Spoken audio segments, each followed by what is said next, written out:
1980년 너무 잘 알잖아요. 광주에 민주화 운동이 일어나던 때였습니다. 신군부는 유혈 진압을 하였습니다. 근데 대한민국의 핏방울 비아리가 울려 퍼질 때 대한민국의 미래와 먹거리를 구성하였던 한 사람이 있었습니다. 그분은 바로 삼성의 이병철 회장이었습니다. 그때 그분은 일본 동경에서 요시다 시게로 총리의 경제특보 출신인 이나바 박사님을 만납니다. 이전에 일본은 1차, 2차의 오일 쇼크, 여러분 옛날 오일 쇼크 아마 연세 드신 분들은 기억날 겁니다. 이 오일 쇼크로 경제가 완전히 파탄에 이를 뻔하였습니다. 이때 이병철 회장께서는 이나바 박사에게 두 가지 질문을 하였습니다. 첫째는 어떻게 일본이 오일 쇼크를 회복하며 경제 강국으로 거듭날 수 있었습니까? 두 번째, 그리고 앞으로 일본 경제는 어떤 방향으로 갈 것이라고 전망을 하십니까? 당시 일본의 경제력은 미국 경제를 따라잡을 정도로 엄청나게 경제 대국을 이루었습니다. 미국의 하와이, 로스앤젤레스, 뉴욕의 막 거대한 빌딩들을 일본 사업가들이 막 사들이기 시작했거든. 이제 이나바 박사가 뭐라고 대답을 했느냐? 일본의 경제 미래는 앞으로 반도체, 컴퓨터, 신소재, 광통신, IT 산업 쪽으로 갈 것이라고 전망을 예측해 주었습니다. 그때까지만 해도 이병철 회장께서는요, 반도체에 대해서 전혀 무지하였습니다. 이때까지 삼성은 삼성물산이 울산공업단지라든지 이걸로 이제 주가 이루어졌는데요. 그런데 이병철 회장께서 그런 이야기를 들었을 때 세미컨덕터, 이 반도체라고 하는 말에 그냥 필이 콱 꽂혔습니다. 그래서 그때 일본에서 자신의 책과 자료를 준비해 주는 사람이 있었는데, 일본에 있는 반도체에 대한 모든 자료를 다 모아서 한국으로 보내라.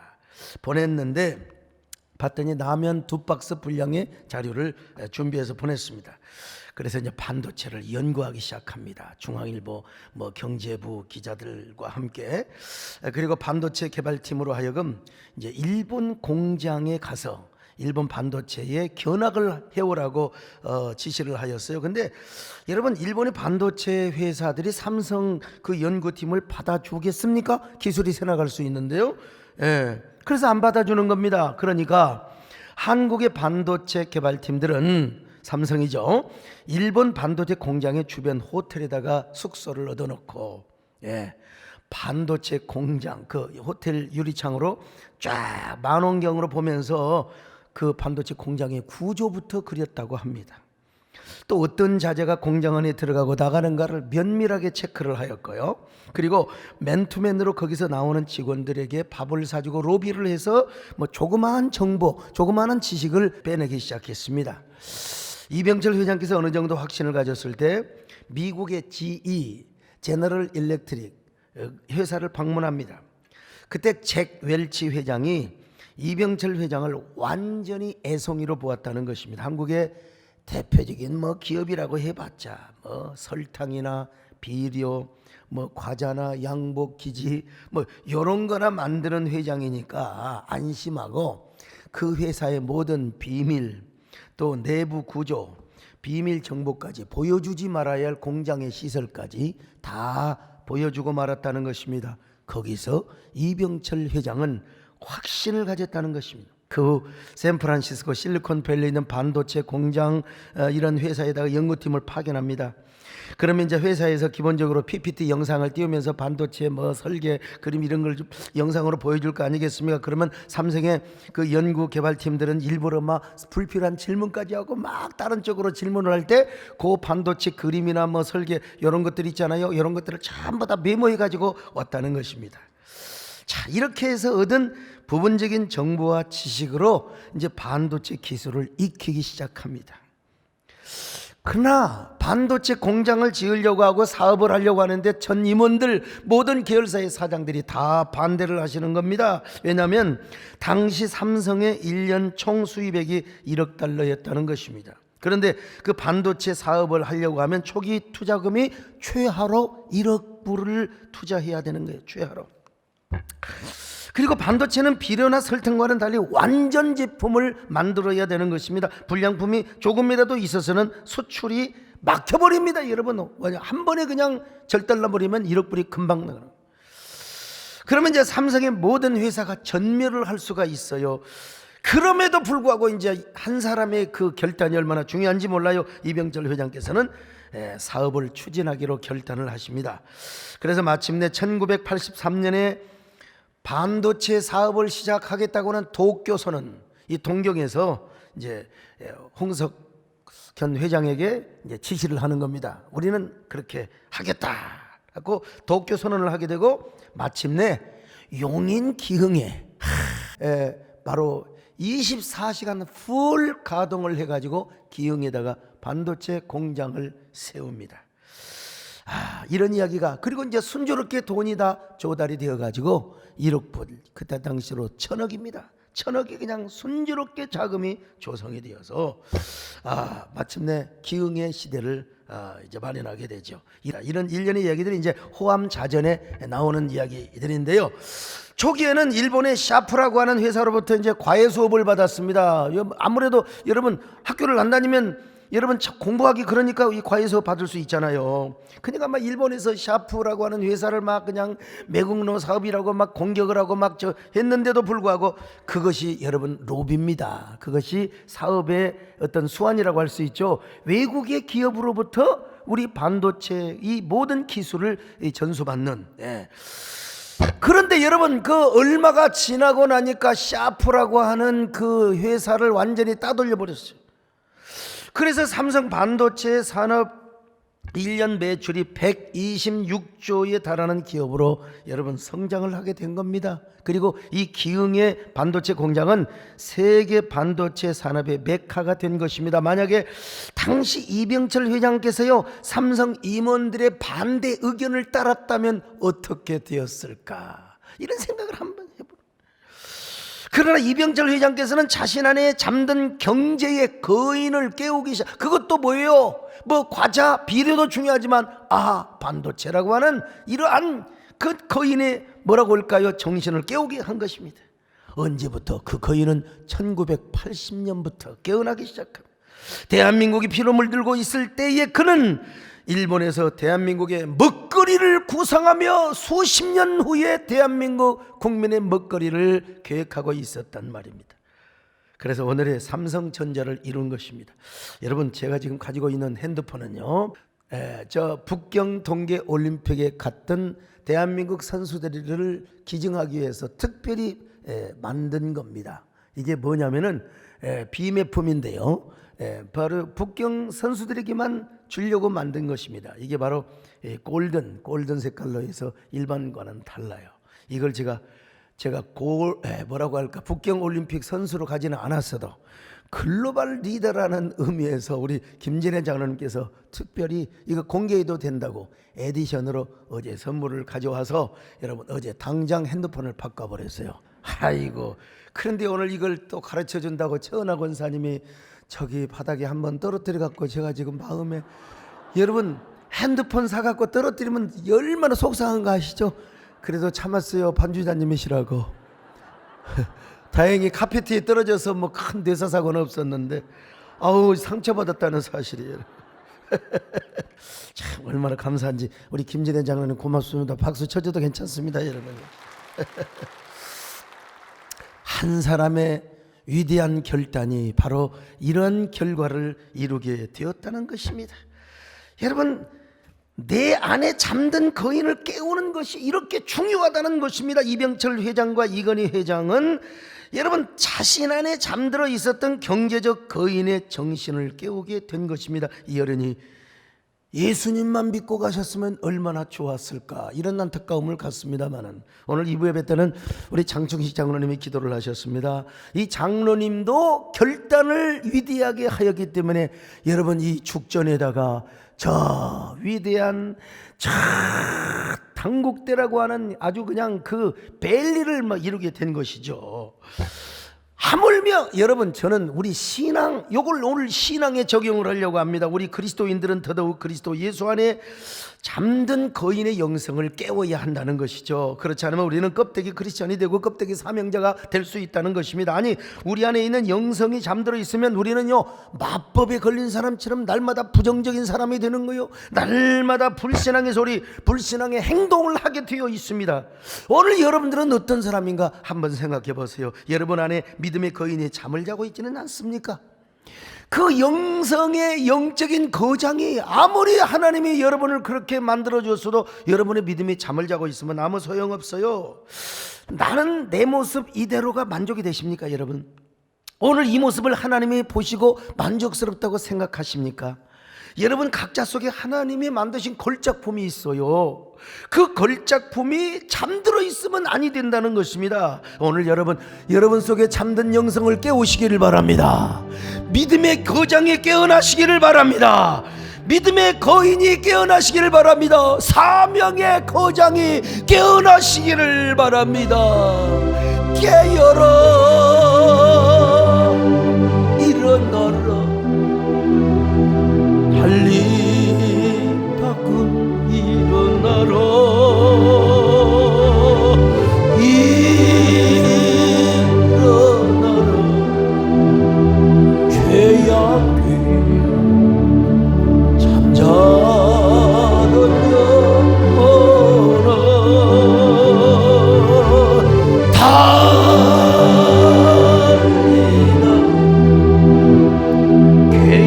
깨어라, 이스라엘 백성들이 가데스바니아에 도착을 했습니다. 모세는 저 가나안 땅을 정탐하기 위하여 이스라엘 지파 가운데 가장 스마트하고 아주 똑똑한 엘리트를 한 명씩 뽑았습니다. 그 이름이 소개되어 있는데 저 설교하면서요, 단 한 번도 이 사람들의 이름을 불러본 적이 없습니다. 오늘은 불러드리려고 합니다. 루벤 지파에서는 삼무아가 뽑혔어요.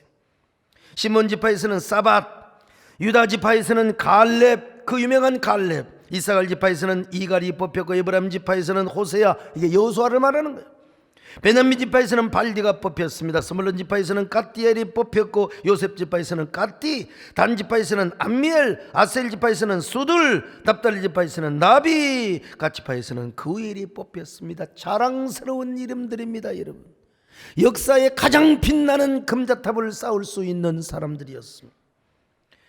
가나안의 새 역사를 이룰 수 있는 긍정적인 뉴 프론티어들, 비범한 사람이요, 똑똑한 사람이요, 탁월한 사람이요. 모세는 이들에게 부탁을 했습니다.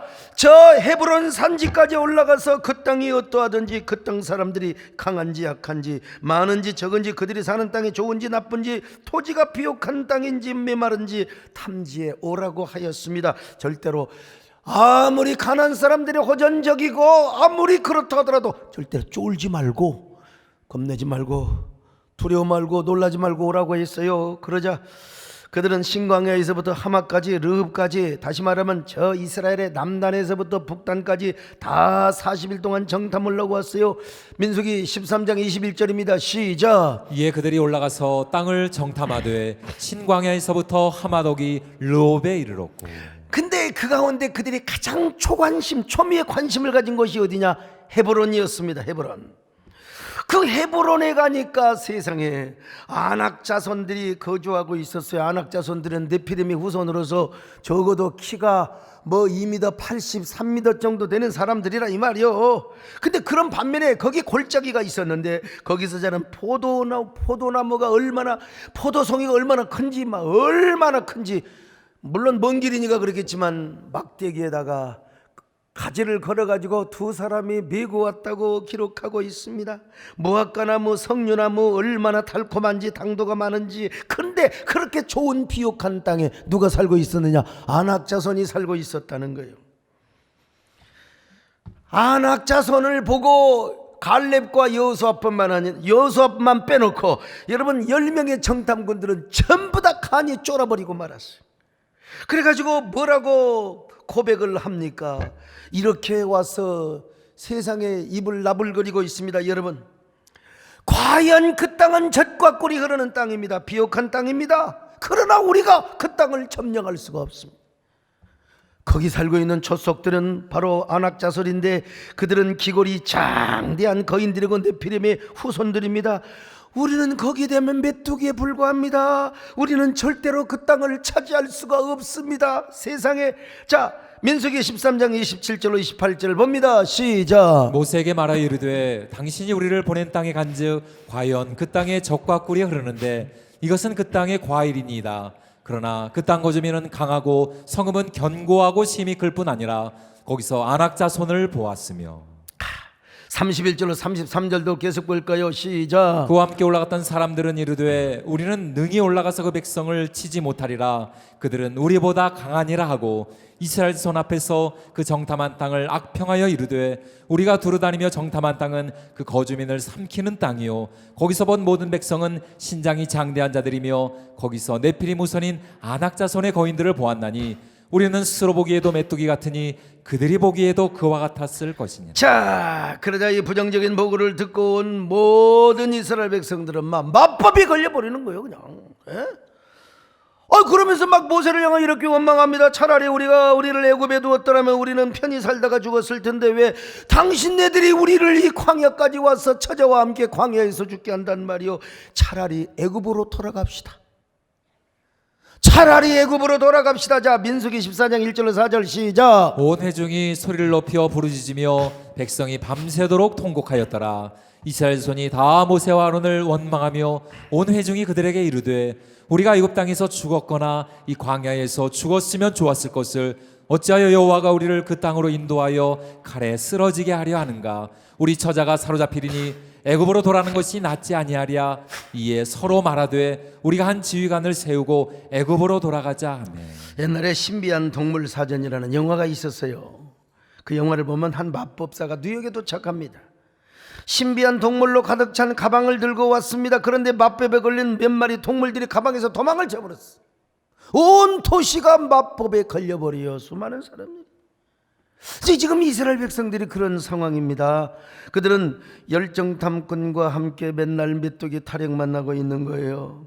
메뚜기 마법에 걸리고 거인 마법에 걸려가지고 메뚜기 콤플렉스, 거인 콤플렉스, 이거 얼마나 기가 막힐 일입니까? 여러분, 이런 그들을 바라보는 하나님의 심정이 얼마나 속이 상하셨을까? 이제 핸드폰 한 번만 떨어져도 속이 상했는데 근데 제 실수로 주는 걸 제가 살짝 잘못 받았어요. 최승자 시인은 그리하여 어느 날 사랑이여 라는 시에서 이런 아름다운 구절을 썼어요. 사랑한다는 것은 너를 위해 살아. 너를, 이건 내가 넣은 거요. 너를 기다리는 것이다. 자, 사랑하는 것은 너를 위해 살아. 너를 기다리는 것이다. 여러분, 이걸 나는 우리 신앙생활에 적용을 딱 이렇게 문장을 만들어 봤어요. 하나님을 사랑한다는 것은 하나님을 위하여 살아서 하나님의 은혜를 기다리고 약속이 성취되는 것을 기다리는 것이라고 말입니다. 우리가 하나님을 위해 살고 하나님의 언약이 이루어지는 걸 기다려야지 왜 그걸 못 참고 왜 자꾸 세상에 불평을 하고 무슨 온갖 육갑을 다 떠느냔 말이요. 하나님의 심정이 어찌했겠습니까? 이때 누가 나타납니까? 와우 힘내. 그때 마침 누가 나타나? 갈렙이 나타납니다. 타이밍, 절묘한 타이밍에. 갈렙은 절대로 마법에 걸리지 않고 그 영성이 잠들지 않았습니다. 오히려 그 믿음의 거장이 그 안에서 깨어나가지고 뭐라고 말한 줄 아십니까? 여러분, 그 땅은 심히 아름다운 땅이고 하나님이 약속하신 땅입니다. 하나님이 함께 하시면 그들은 우리의 밥입니다. 당장이라도 우리가 쳐 올라가서 그들을 칩시다. 그들의 신은 그들에게서 떠났고 우리 하나님은 우리와 함께 하십니다. 자, 민수기 13장 30절입니다. 시작. 갈렙이 모세 앞에서 백성을 조용하게 하고 이르되 우리가 곧 올라가서 그 땅을 취하자 능히 이기리라 하나. 여러분, 참 믿음이 얼마나 차이가 나요. 아니 똑같이 엘리트들이었어요. 뭐 대단한 차이가 너무 거기서 거기였습니다. 여러분, 출발할 때는 말이죠. 그런데 그 안에 있는 믿음의 거장이 잠들어 버리니까 열정탐꾼들은 완전히 쫄아가지고 말이죠. 이게 뭐야? 부정적인 사람이요, 불신앙의 사람이 되어버리고 말았어요. 그러나 갈렙이는 말이요, 자신 안에 있는 영적인 거장이 잠들지 않았어요. 꿈틀거렸어요. 가나안 땅을 돌아다니는 40일 동안 내내 가슴이 설레였습니다. 가슴이 뛰었습니다. 벅찼어요. 그리고 갈렙의 마음 안에 있는 거장의 믿음과 영성이 막 꿈틀거리니까 다른 사람이 갖지 않는 두 가지를 가지고 있었어요. 첫째는 뭐냐? 그들에게 전혀 다른 영적인 눈, 특별히 갈렙에게는 그에게는 전혀 다른 영적인 눈이 있었습니다. 똑같은 가나안 땅을 보고 똑같은 아낙 자손을 보았는데도 불구하고 10명의 정탐꾼들은 아주 부정적이고 불신앙적인 눈으로 그 땅을 정탐했습니다. 아낙 자손들이 크게 무섭기만 보였고 그냥 헤브론 성은 우리가 도저히 차지할 수가 없다고 스스로 절망해버리고 말았습니다. 그 10명이 그러는 사이에 미스터 칼렙은 어떤 사람이냐? 영적인 믿음의 눈이 있어요. 그 눈은 하나님의 은혜로 주셨어요. 하나님의 은혜로 은혜의 안경을 씌워주셨습니다. 그러니까 믿음의 눈으로 가나안 원주민을 볼 뿐만 아니라 아낙 자손의 후예를 어떻게 봤느냐? 째려봤어요. 저것들 말이야, 저것들. 그래서 그는 확신했습니다. 이 땅은 바로 약속의 땅이고 젖과 꿀이 흐르는 가나안 땅이다. 특별히 헤브론 땅은 젖과 꿀이 흐르는 가나안 땅일 뿐만 아니라 가나안 땅의 노른자 중에 노른자 중이다. 그러므로 하나님께서 허락해 주실 것이라고, 우리는 그 땅의 주인이 될 것이라고. 오늘 여러분 민수기 14장 6절로 9절 자 같이 봅니다. 시작. 그 땅을 정탐한 자 중 눈의 아들 여호수아와 여분네 아들 갈렙이 자기들의 옷을 찢고 이스라엘 손이 온 회중에게 말하여 이르되 우리가 두루다니며 정탐한 땅은 심히 아름다운 땅이라. 여호와께서 우리를 기뻐하시면 우리를 그 땅으로 인도하여 들이시고 그 땅을 우리에게 주시리라. 이는 과연 젖과 꿀이 흐르는 땅이니라. 다만 여호와를 거역하지는 말라. 또 그 땅 백성을 두려워하지 말라. 그들은 우리의 먹이라. 그들의 보호자는 그들에게서 떠났고 여호와는 우리와 함께 하시느니라. 그들을 두려워하지 말라 하나. 그들은 우리의 먹이라. 먹이라는 말보다 옛날 개역 한글판에 그들은 우리의 밥이라. 나는 이 말씀이 더 은혜스러운 것 같아요. 그들은 우리의 밥이라. 자, 오늘 성경을 잘 봉독해 주셨죠, 우리 박승영 목사님. 어떤 분들은 가끔 그렇습니다. 제 설교를 듣고 도대체 세대교회는 누가 그렇게 성경을 잘 읽어주느냐고, 우리 부목사라고 그분 좀 얼굴 좀 보여주라고. 참 세상에, 내 설교가 은혜스럽다기보다 성경 읽어주는 게 더 은혜스럽다네. 세상에. 할렐루야. 석고대죄를 해야 되겠네. 아무튼 얼마나 좋아요, 성경 은혜스럽게 잘하는데. 여러분, 그들은 우리의 밥이라. 한마디로 갈렙은 하나님이 주신 믿음의 눈을 통해서 가나안 땅에 미리 가 계신 것을 보셨어요. 여러분, 이 믿음의 눈을 가지고 갈렙이는 뭘 봤느냐? 가나안 땅에 가보니까 하나님이 거기 계셔요. 하나님 미리 가 계셨어요. 제임스 어윈이 달나라에 가니까 하나님이 달나라에도 미리 가 계시더라는 거예요. 미리 가 계신 하나님, 가나안 땅에 미리 가 계신 하나님을 보았으니 여러분 담대할 수밖에요. 그러니까 이런 선포를 할 수밖에 없어요. 사랑하는 여러분, 여러분도 이러한 눈을 가지세요. 갈렙처럼 믿음의 눈을 가지시기를 바랍니다. 신앙의 눈을 가지시기를 바랍니다. 그리고 그 눈을 가지고 여러분이 받을 축복의 저 고지를 바라보시기를 바랍니다.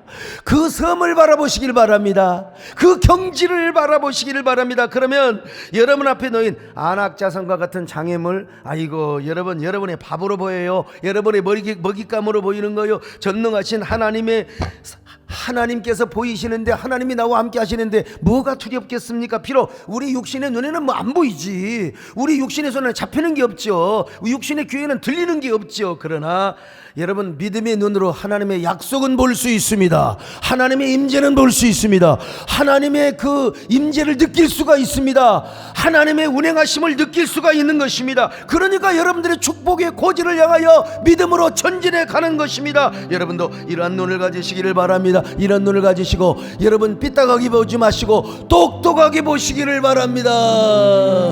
두 번째, 갈렙은 전혀 다른 마음, 하나님이 주신 구별된 마음이 있었어요. 구별된 마음.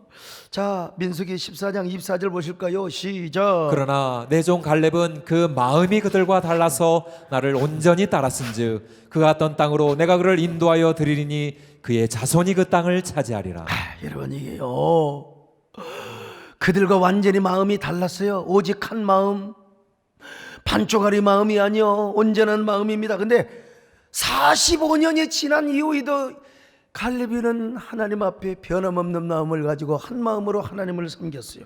여호수아 14장 14절을 봅니다. 시작. 이는 그가 이스라엘의 하나님 여호와를 온전히 쫓았습니다. 온전히 쫓았으니, 온전히, 여기 온전이란 말이 무슨 말입니까? 한 마음이요, 한 마음, 두 마음이 아니요, 두 마음. 이럴까 저럴까, 헌금을 가져왔는데 낼까 말까, 너무 많이 가져온 것 같아갖고 화장실에 가서 조금 또 뺄까. 저도 어떨 때는, 저도 인간인지라 어떤 사람한테 뭐 이렇게 좀 성교비도 줄 수 있잖아요. 오른쪽에는 많이, 왼쪽에는 조금. 밥 먹다가 생각이 달라지면 왼쪽으로 가고 오른쪽으로. 이게 두 마음이야. 아이고, 나 하나님 앞에는 이런 적 없어 별로. 여기 온전한 마음, 한 마음이요, 갈렙은 오직 한 마음으로 하나님을 섬겼다는 것입니다. 특별히 헤브론에는 선산이 있어요. 선산, 우리는 말하는 선영. 그게 뭐냐면 아브라함의 무덤이 있고 이삭의 무덤이 있고 야곱의 무덤이 있단 말이요. 그러니까 그 아브라함, 이삭, 야곱의 무덤을 볼 때 뭐가 생각이 났을까? 하나님의 언약이 생각이 났겠죠.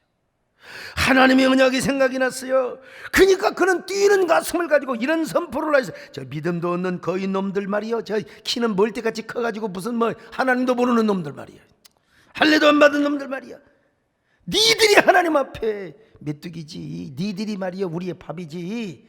얼마나 거장다운 선포입니까?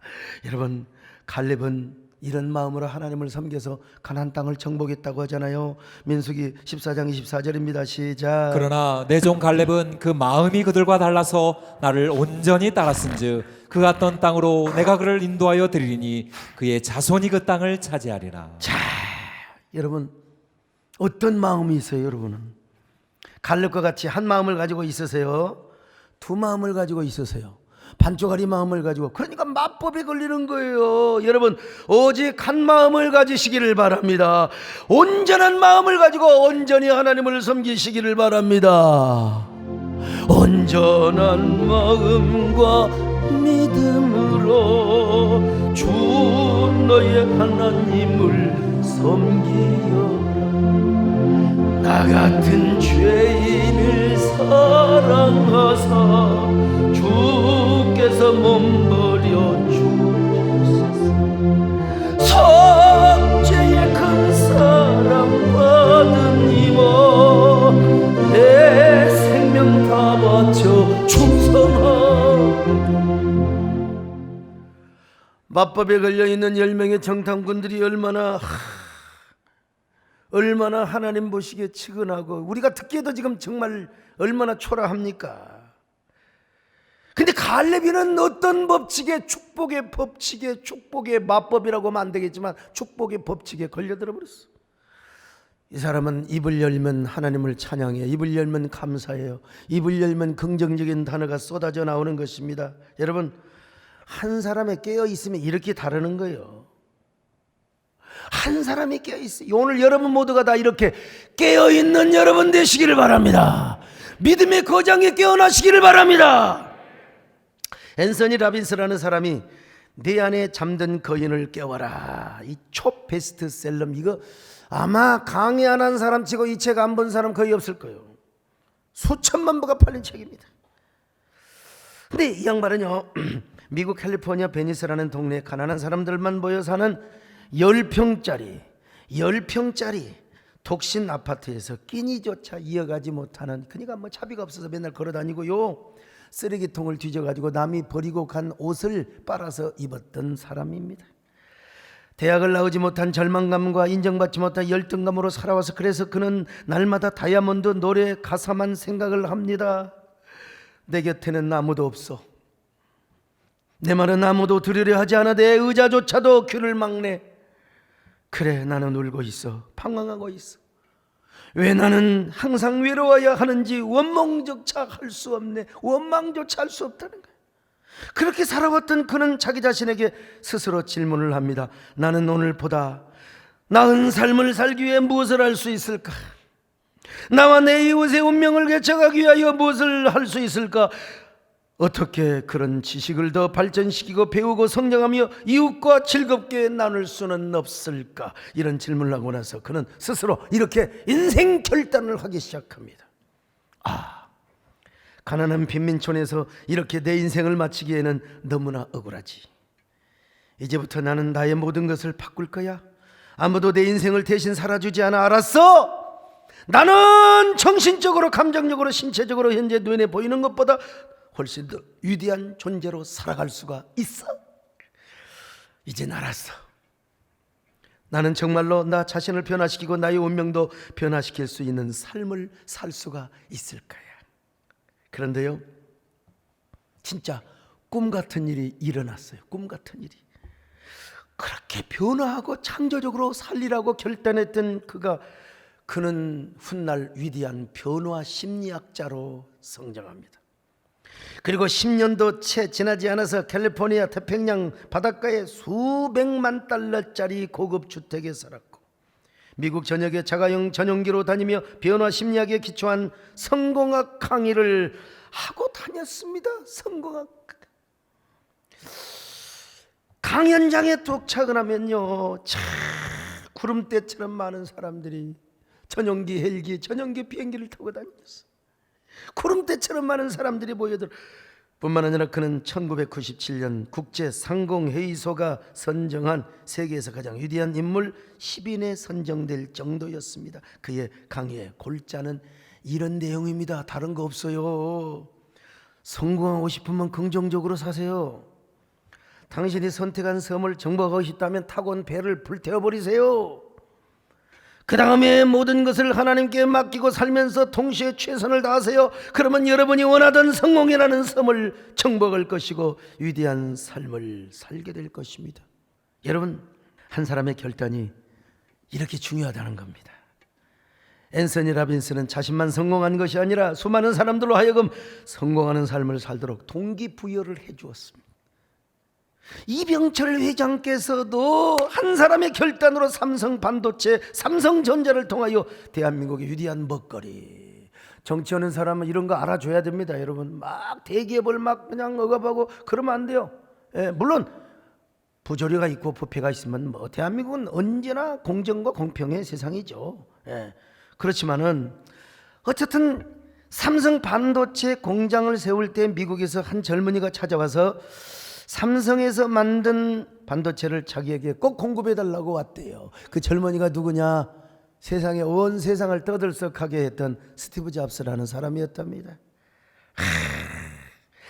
얼마 전 뉴스를 보니까 삼성 반도체가 현재 처리 속도보다 3,500배나 빠른 반도체를 개발했다고. 나는 뭔 말인지 모르는데 아무튼 인터넷에 떠 있더라고요. 저는 아직도 큰명입니다. 여러분, 하물며 우리 그리스도인이겠습니까? 우리 배장영 장로님, 우리 그리스도인이겠습니까? 하나님께 부름받은 사명자들이겠습니까? 우리는 더 깨어나야지요. 하나님 은혜 안에서, 하나님의 약속 안에서 우리 안에 잠들어 있는 영성이 깨어나고 믿음의 거장이 깨어나야지요. 제가 왜 우리 배장로님 전화를 불렀느냐? 우리 교회 오셔서 그 부도났던 상처 다 잠재워버리고 이제는 그 뭡니까? 경제적 거장이 깨어나니까 여러분 저렇게 큰 공장을 짓고 지금 사업을 하는 거죠. 예? 여러분 안에도 위대한 거인이 존재하고 있어요. 하나님이 만들어 주셨거든요. 영적 거장으로 만들어 주셨거든요. 믿음의 거인, 사명의 거인, 헌신의 거인, 여러분 거인들이 존재하고 있습니다. 그러나 그 거인이 여러분 안에 잠들어 있으면 아무 소용없어요. 그 거인이 깨어나야 됩니다. 그럴 때 여러분도 갈렙처럼 전혀 다른 눈이 생기는 거예요. 완전히 별다른 그런 마음, 뭐라고 할까요? 오직 한 마음, 오직 한 마음, 온전한 마음으로 주님을 섬길 수가 있게 된 것입니다. 이런 사람은 안악자손을 바로 물리칠 수가 있습니다. 가나안 땅을 정복할 수가 있습니다. 여러분 반쪽아리가 아닌 한 마음으로 하나님을 섬기는 사람은 상황이 중요한 게 아니에요. 하나님의 언약이 중요하고 하나님의 임재와 운행하심이 중요한 것이죠. 여러분이 깨어나면 여러분만 행복한 게 아니에요. 가족을 행복하게 할 수 있어요. 여러분 주변 사람들을 행복하게 할 수 있습니다. 여러분 내가 깨어나면 여러분들을 행복할 수 있게 하는 것처럼 여러분도 마찬가지입니다. 여러분 주변 사람들을 행복하게 하고 성공하게 할 수가 있는 거예요. 오늘 여러분 어떤 사람이세요? 여러분 안에 존재하는 거인이 잠들어 있습니까? 아니면 깨어 있습니까? 여러분 안에 잠들어 있는 거인을 깨우시기 바랍니다. 말씀으로 깨우세요. 은혜로 깨우세요. 여러분의 믿음의 도전으로 깨우시기를 바랍니다. 여러분 그러시다면 우리 모두 하나님 앞에 구예의 노래를 한번 또 불러보십시다. 깨어라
일어나라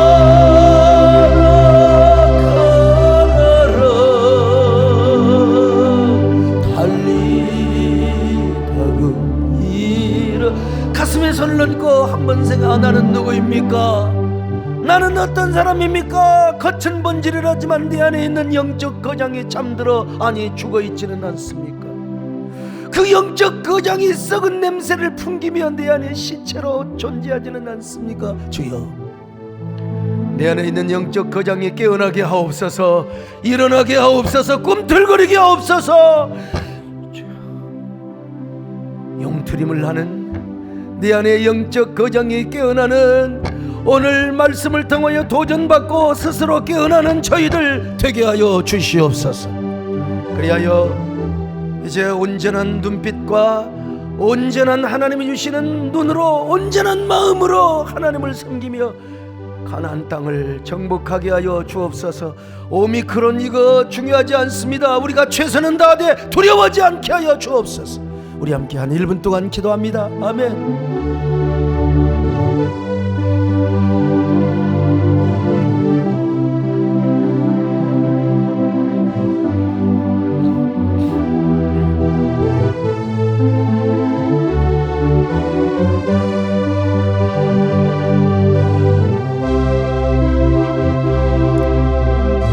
주여,